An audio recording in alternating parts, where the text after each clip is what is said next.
Hello and welcome back to Oldhammer and Tongs. So a little while ago I decided I wasn't really into buying hobby stuff on eBay anymore. It just didn't quite feel right when there's so many brilliant companies out there working really hard to make great stuff now.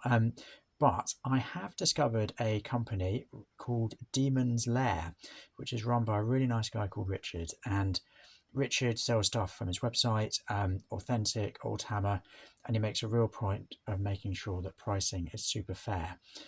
So I felt like I could sort of make an exception there and treat myself to some of the models that I've always wanted, a few models that I've had but can't track them down, or they're coated in polycement and super glue and paint. So yeah, I've got some Rogue Trader treats here, and I'm hoping that you can join me to open them. So let's have a look. See, got some from there, and here we are. So what have we got? I have been planning Imperial Guard army in the future, which I'm hoping is going to have quite a heavy blend of original Imperial army from the late 80s and some of the early 90s Imperial Guard that came out. So in that regard, I've got this fantastic fella here. I think these are Alan Morrison sculpts, some of these early Imperial army models. And this chap is actually, there you go, Games Workshop 1987. He looks very similar to an illustration from the Rogue Trader rulebook, where there is an Imperial army unit under attack by Eldar mercenaries, and one of them is raising a las pistol like this, probably in a doomed attempt to save themselves, because I don't think they really stood a chance. But he's great, isn't he? I love these sort of early model helmets. Really, really good. And Alan Morrison was so good at capturing that kind of cartoon style. I think he's a brilliant model. So thank you very much, Alan Morrison. Who have we got next? Here's another Imperial Army fella. I think he's also Alan Morrison. And look at that extraordinary paint job. Someone has really gone to town on the psychedelia here. He's got this brilliant sort of camouflage spotting here and on that leg, and then some bright yellow, and then a good old-fashioned orange helmet, and some danger stripes on his weapon. Now, I hadn't seen this guy before, spotting him on the Demon Lair website. He looks like a sort of really early heavy bolter, and he is such a tough guy. He's sort of lifting it up as if it were a las gun, but it's a heavy bolter because he's a total badass. So he's going to be diving into the old paint stripper. He's from the fourth platoon, 4th squad, and then we can paint him up in hopefully similarly vibrant colours, equally tasteful. Then we've got some of the slightly later led Imperial Guard that came out. Now, I'm going to hazard a guess that these are Perry twins. I think I might be wrong who sculpted these, so please do give a shout out in the comments. 1988, this fellow was sculpted. You can see there's quite a difference in... trying to get my hand there. Quite a difference. We think within a year, the Imperial Guard had already changed quite considerably in their look. They become a bit more standardised. The flak armour had become more uniform, whereas before that they were a bit more of a kind of militia look. But yeah, I'm looking forward to, again, dipping him into the old stripper, and then we can get painting. I need to decide on a colour scheme, actually. I think I'm going to stick it fairly trad. I'm probably not going to go for anything overly psychedelic, but this guy came painted, and I actually really like the colour scheme they've used here. So they've gone with the sort of classic Guard grey on the trousers and sleeves, but then they've used red on the pockets and on the helmet, which pops really nicely. And then I actually think the blue works really well. I think this is a sergeant. They've used blue on his boots and on the armour, which I think looks really nice. I think I am going to paint it myself, but credit to whoever in a former life painted this fella, because I think they did a good job, and I really like their colour combos. Quite inspiring, something for me to think about for my own Imperial Guard. Now, here we go. This is a Lieutenant, Imperial Guard Lieutenant. So he's got his armour there. I absolutely love this sort of flaming comet that they had on their armour. He's fantastic. I've got as you've seen from my bits box, lots of spare arms, so you won't be armless, sir. You will be well armed.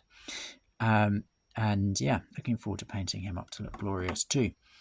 Now, this chap I was really excited about. He's a standard bearer who's broken, so I was able to get him at a really budget price. These standard bearers usually go for quite a lot. But as you can see, he doesn't actually have an arm with a standard on it. Some previous owner decided to remove it. So that gives me a bit of freedom to have some fun with him. Normally, I would treat a miniature like this as being absolutely sacred, so I would never have done anything like that. But now, who knows what fun I can have. You'll get a plastic arm there, and then I'll decide what to put in his hand there. But I think he's going to be great. He won't be a standard bearer. He'll be something else. I'm really excited about modelling him and then painting him up as well.